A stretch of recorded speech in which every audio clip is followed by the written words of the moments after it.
Did you know that over 90% of online businesses fail after just 4 months? That's because many new business owners spend all their time on the wrong things. Now, if you're concerned that this might be you, it's not your fault. When you're brand new to something, you inherently don't know what you're doing. That's totally normal. Today, I'm going to show you the 7 crucial tasks you need to focus on in your first week of online business so that you don't waste weeks, months, or even years on a business that flops before you even get your first customer. If you do just these 7 things, your success is going to become inevitable.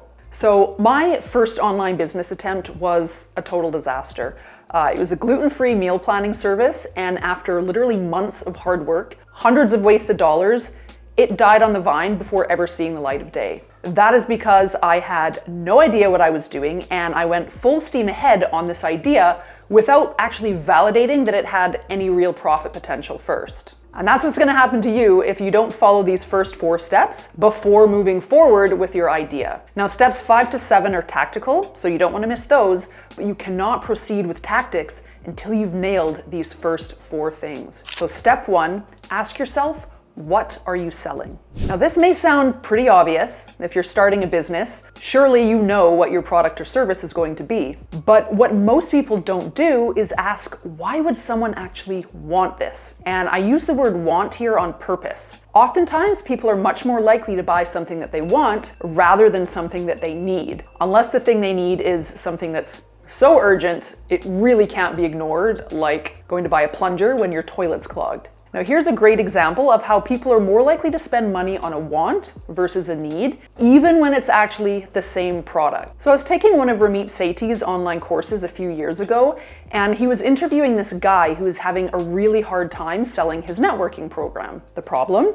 Even though most of us know we need to network if we want to get ahead in our jobs or our businesses, no one wants to network. I personally hate networking. To me, it always just feels like a big chore. So did this guy need to scrap his idea and go completely back to the drawing board? No.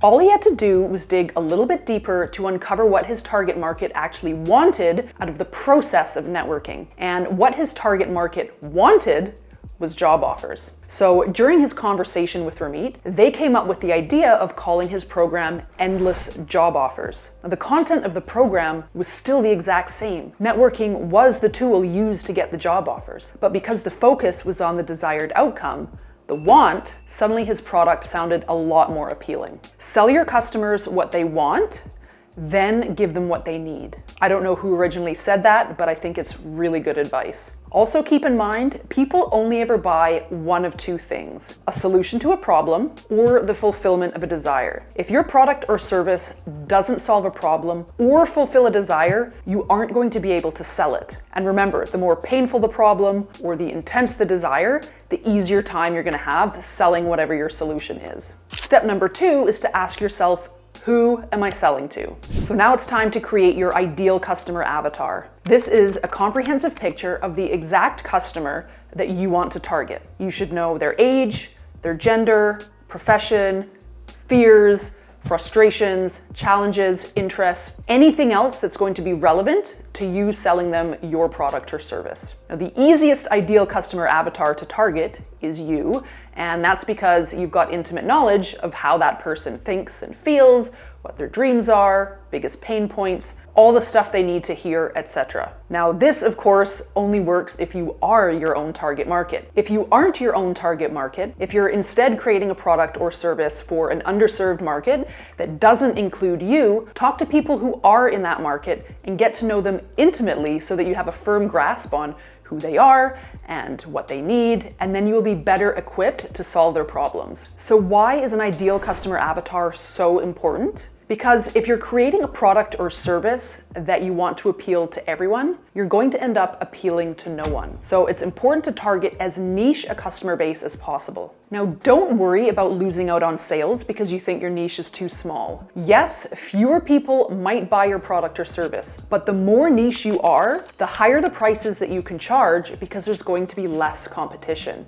Also, zeroing in on a narrow niche can really increase your perceived authority in that space. Let's say you have a French Bulldog and you're looking online for dog trainers in your area. Who's going to be more appealing to you as a consumer? So over here, we've got a generalized dog trainer who's been in business 10 years. Over here, we've got a dog trainer who's worked exclusively with French Bulldogs for the last 10 years and knows all of the idiosyncrasies of that particular breed. Now, personally, as someone who has a French Bulldog, who is an obedient school dropout and who's been exceptionally difficult to train, I would have definitely chosen a trainer that specializes in French Bulldogs had that option been available to me. Now, step 3 is to ask yourself, why will they care? Remember, people only buy one of two things: a solution to a problem or the fulfillment of a desire. So what is that one core problem that your product or service solves for your ideal customer avatar? The more pressing or urgent the problem, the more valuable your offer is going to be perceived. Think of how many times you've paid out the rear end for something because you had a painful problem that needed solving immediately. So here's a really good example.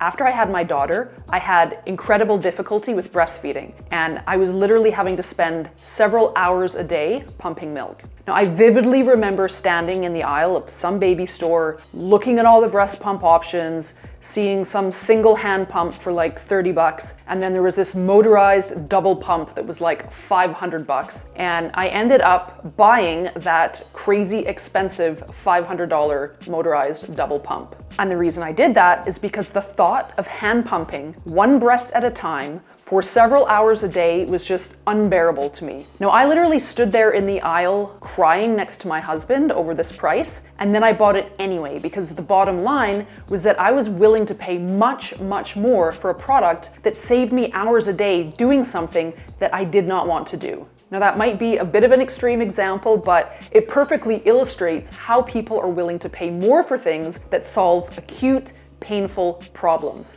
Now, if your product or service doesn't solve a problem, what is the desire that your ideal customer avatar wants fulfilled? And again, the more burning that desire, the more you can charge. People are much more likely to spend more on a honeymoon vacation because of the perceived value of that experience. The reality, of course, is that it's really not much different than any other vacation, but when positioned as a honeymoon, suddenly it feels much more special, and most of us are willing to splurge to create that memory. Designer fashion is another really good example. So designer clothes, they're not solving a problem. The problem of walking around naked in public can be much more cheaply solved by throwing on any old thing that covers up the right bits. Designer clothes exist to fulfill the desire of appearing more high status. It is purely about ego. For an online business example, we can look at something like language tutoring. So you could target one of two very different niches by focusing either on solving a problem or fulfilling a desire. If I'm about to be sent to Spain on a work trip and I need to converse with employees in Spanish,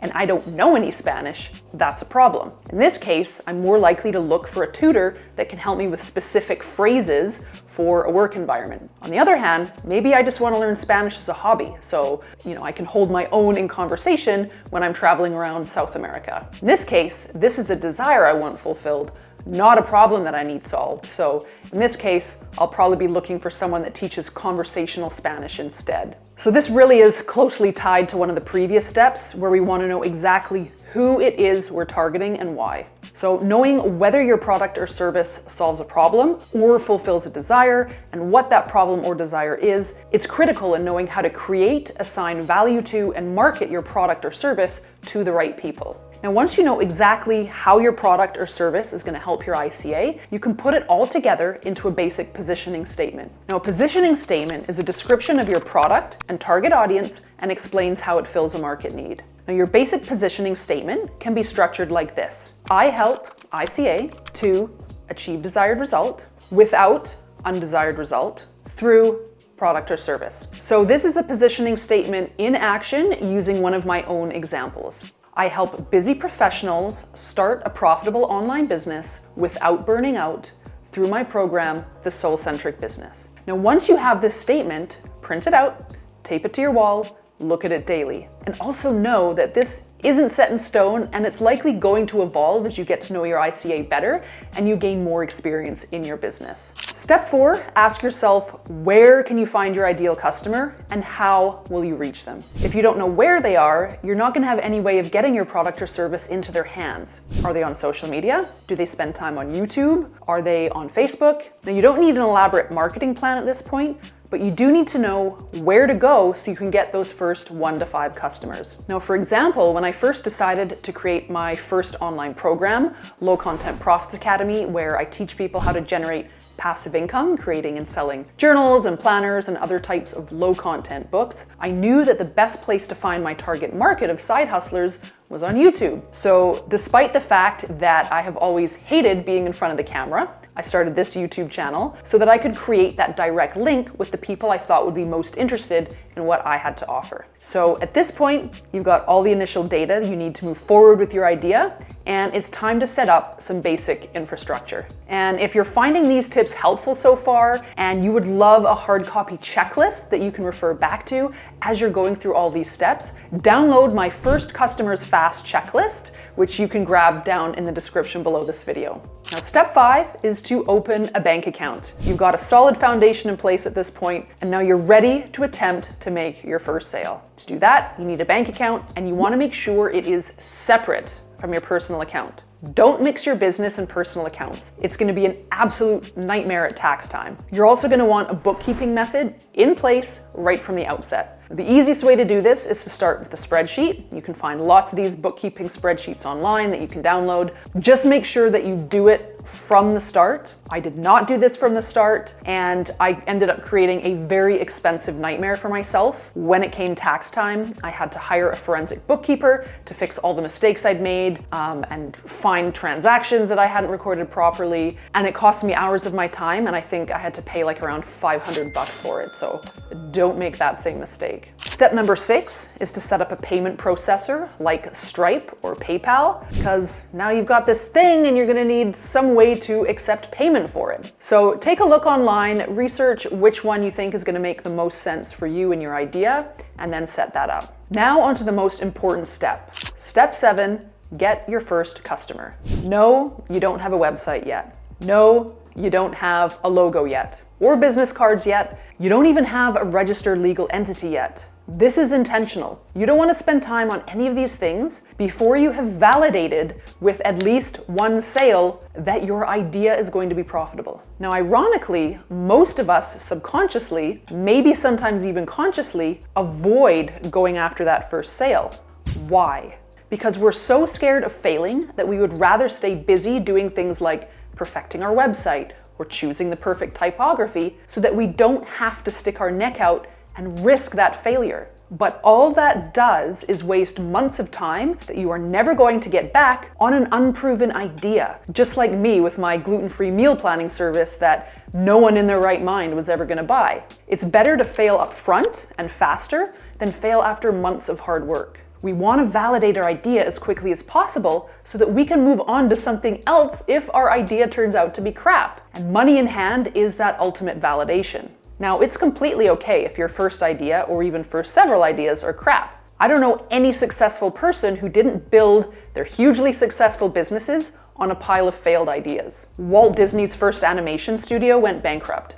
Bill Gates' first venture, some traffic data company, was a failure. Mark Cuban had a failed bar. Jeff Bezos, who is like the world's richest person, had several businesses that didn't pan out. Even Michael Jordan was cut from his high school basketball team before going on to become one of the most celebrated athletes of all time. So how do you get your first customer? In the beginning, it's very grassroots, and you're likely going to start off just by leveraging your personal network. Does anyone in your network fit your ideal customer avatar? Or do they know anyone in their network who does? Reach out to them, ask them for a conversation, ask them about their biggest challenges, offer your solution. Post on social media, send emails to everyone you know, and if you really want to go hardcore, use this tip from Alex Hormozi, 9-figure entrepreneur and investor. Get outside, pound the pavement, and talk to strangers. Greet them, compliment them, give them your positioning statement, ask them if they know anyone who might be interested in whatever it is you're offering. Do this for 4 hours a day or until you do this for 100 people. Now, this may sound extreme, definitely uncomfortable, and I have not done this myself, but you do have to be willing to do hard, uncomfortable things to grow your business and the necessary skill sets. When I first graduated from college and had no job prospects, it was 2008. There had just been the big crash and there were like no jobs. I cold called every single ad agency in my city and asked for a portfolio review with the creative director so that I could learn about their company, get on their radar, just get that FaceTime and plant some seeds that might lead to a job. When nothing panned out in my city, I started doing the whole thing all over again in another city. And eventually, one of those meetings led to an internship, which finally led me to a full-time job. The point is that a lot of times we have to get really resourceful and create our own opportunities. Because if we wait for them to just land in our lap and we're not willing to put in that work, we're gonna be waiting a long time, maybe even our whole lives, for some opportunity that might never actually materialize. It's no different with starting your own business. Discomfort, unfortunately, is a price that must be paid for your success. Now, it may take you longer than just 1 week to get your first customer. That's fine. The main point is that you're not to do anything else beyond this list until you get your first customer so that you can validate that your idea is worthy of pursuing and pouring all of your time and effort into. Now, this is all fine and good for a service-based business, but what about if you have a product-based business? How are you supposed to make your first sale if you haven't even built your product yet? The answer is to pre-sell. Again, you don't want to waste weeks or months on a product that no one ends up wanting. Now, one way to do this is to offer your digital product at a deep discount as a beta test in exchange for feedback so that you can improve it for the second time around. Essentially, you will sell your program and then you will create it as you are delivering it. Now, this is what I did for my latest online program because the program content was slightly outside of what I normally talk about, and I didn't want to waste time on something that maybe wasn't going to work out and that, I really wasn't sure my audience would be interested in. So I pre-sold that product and then I created it as I went, releasing one module at a time, and then I would work on the following module the next week, and then I would release that, and that's how I was able to do that pre-sale successfully. Now, in the beginning, you are likely not going to have an audience yet. So again, you're going to need to leverage your personal network as much as possible, sending emails, posting on social, having conversations with people that fit your ideal customer avatar. Now, if you're selling a physical product, that might look like something like using Kickstarter. Just think about what options might work best for you and your idea. And then when you do get your first sale, make sure that you get a testimonial, because testimonials boost your credibility and your authority. They provide social proof that you can deliver on your promise. They raise your potential customers' confidence that you can get them results. And of course, all of this leads to more sales. So following these steps really is the best way to rapidly test out ideas so that you don't waste time on things that don't matter in the beginning, like a fancy website, a logo, color palette, business cards, or anything like that. If you get clear on what you're selling, who you're selling to, why they're going to want it, and where you can find them, and then just put all of your efforts toward getting that first sale, you are going to be so incredibly motivated when you do get that first sale, and you're going to be well on your way to building a profitable business. Now remember, you can download everything we just went over in my First Customers Fast checklist down in the description below. Make sure that you subscribe so you don't miss any of these videos. And whether you're just starting your online business or you've been at it for a little while, check out this video to learn which major mistakes to avoid, including one particularly devastating one that ended up costing me over $200,000. See you there.